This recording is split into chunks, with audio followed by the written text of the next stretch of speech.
Very very good morning साहब। Balram guide आपकी सेवा में हाजिर है। आओ आओ बलराम साहब चलिए मेरे साथ। इस हिल स्टेशन पर आपको ऐसी ऐसी चीजें दिखाऊंगा कि आपकी बेमजा जिंदगी में बाहर आ जाएगी। आइए।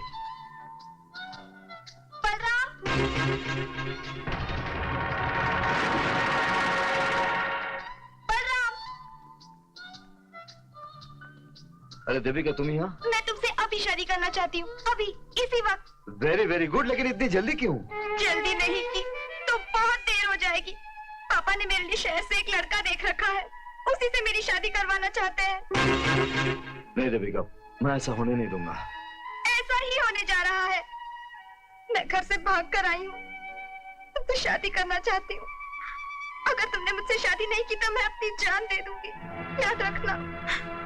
नहीं, अपनी शादी जरूर होगी। एक मिनट सब, मैं थोड़ी देर में वापस आता हूँ, एक जरूरी काम है। ओके आओ।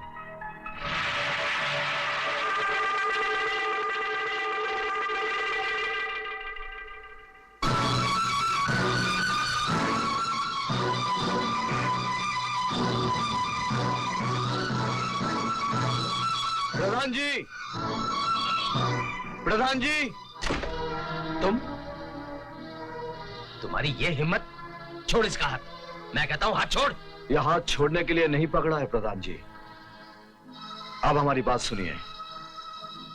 मैं आपकी बहुत इज्जत करता हूं, very very respect.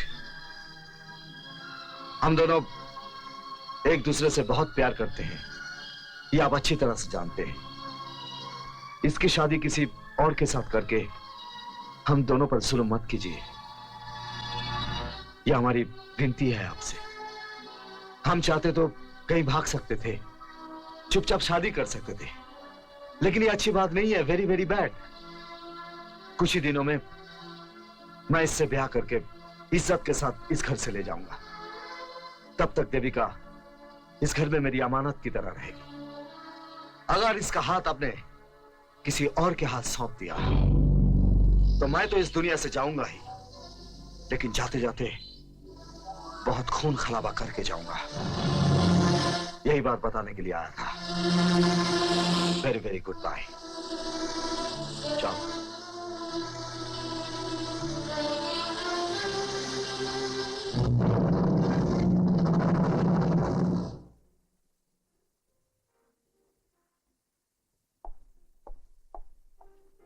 Very very sorry साहब, चलिए शाम हो जाएगी तो मजा नहीं आएगा। अरे शाम का ही तो इंतजार कर रहा हूँ बलराम, बैठो यार। जी। अरे बैठो यार।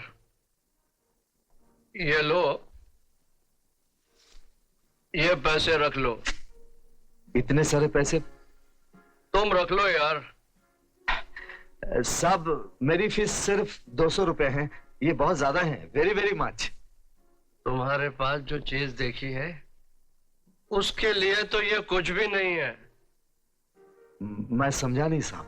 अरे भाई, मैं उस लड़की की बात कर रहा हूं जो अभी अभी तुमसे यहां मिलने आई थी। उसको देखकर मेरी तबीयत मचल गई। क्या नशीली जवानी है। बस एक रात के लिए उसे मेरे कमरे में भेज दो बलराम।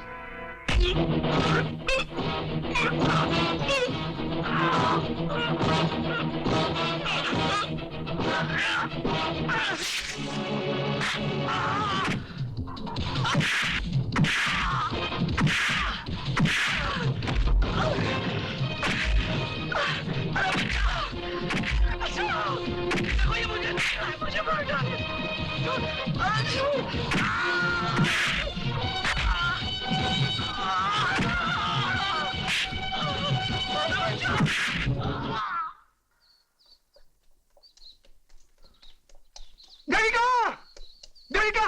अरे क्या हुआ? क्या हुआ किशन? इतना हाफ क्यों रहा है? बलराम ने खून कर दिया। खून कर दिया? किसका? एक मुंबई से सेठ आए थे, उसका। नहीं नहीं, बलराम खून नहीं कर सकता। खून बलराम नहीं किया, वो सेठ के पैसे लेकर भाग रहा था, वो भी 20,000। और जब सेठ ने शोर मचाया तो बलराम उसके पेट में भाला घुसेड़ दिया। पुलिस उसे पकड़ कर ले गई। नहीं, बलराम ऐसा नहीं कर सकता। बलराम ऐसा नहीं है, वो ऐसा नहीं है। बेटी, ऐसे लोगों का ना कोई धर्म होता है ना ईमान, इसलिए मैं तुम्हें रोकता था, लेकिन तुम उसके प्यार में इतनी पागल हो गई थी कि अपने बाप को अपना दुश्मन समझने लगी। ये तो अच्छा हुआ कि उसकी असलियत जल्द सामने आ गई। कोई असलियत सामने नहीं आई, ये झूठ है। बलराम ऐसा नहीं है, वो ऐसा नहीं है। देविका,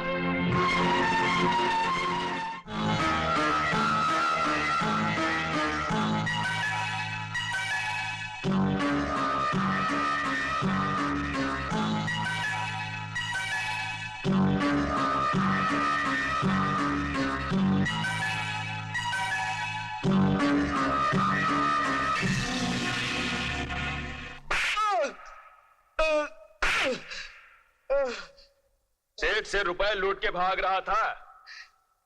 ये सब झूठ है साहब। तो क्या ये भी झूठ है कि बाद में तुमने उस सेठ का खून कर दिया? मैंने किसी का खून नहीं किया, किसी का खून नहीं। देखते हैं कब तक कबूल नहीं करेगा तू। जब तक ये कबूल नहीं कर ले, इसकी धुलाई करते रहो। मैं अभी आया। सब ठीक है ना? हाँ, सब ठीक है। जी जी बल्लू। साहब आप? बलराम, हमने तुम्हारी जमानत दे दी है। साहब, हमने किसी का खून नहीं किया। हम जानता हूं बलराम, अच्छी तरह से जानता हूं। किसी को जिंदगी देने वाला किसी की जिंदगी ले नहीं सकता है। तुम्हें पहचानने में दुनिया भूल कर सकती है, पुलिस भूल कर सकती है, लेकिन बजरंग पांडे भूल नहीं कर सकता है। अरे हम तो आदमी को देखते हैं उसकी नस्ल पहचान लेता हूं। अरे भैया बलराम, अगर हमको पहले से मालूम होता तो 8 दिन नहीं लगते, 2 ही मिनट में छुड़वा लेते। जी आओ। नहीं साहब, मैं पहले देविका से मिलना चाहता हूँ। हाँ जरूर जरूर, आओ, आओ। चलिए घर चल के बताते हैं।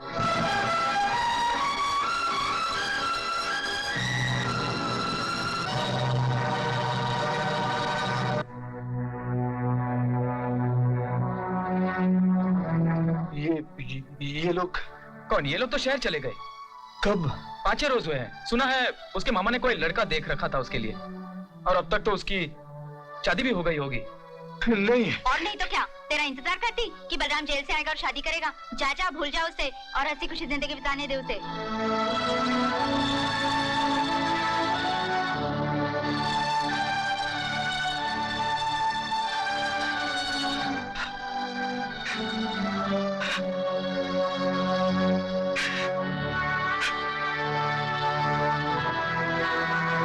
टाइगर का आंख में आंसू अच्छा नहीं लगता है। अगर मुझे मालूम होता देविका चली गई तो आपको जमानत नहीं देने देता साहब। खून के इल्जाम में फांसी चढ़ जाता। जी कर क्या करता? हम इस दुनिया में मेरे लिए रखा ही क्या है? तो आओ हमारे साथ, हम तुमको अपनी नई दुनिया में ले चलता।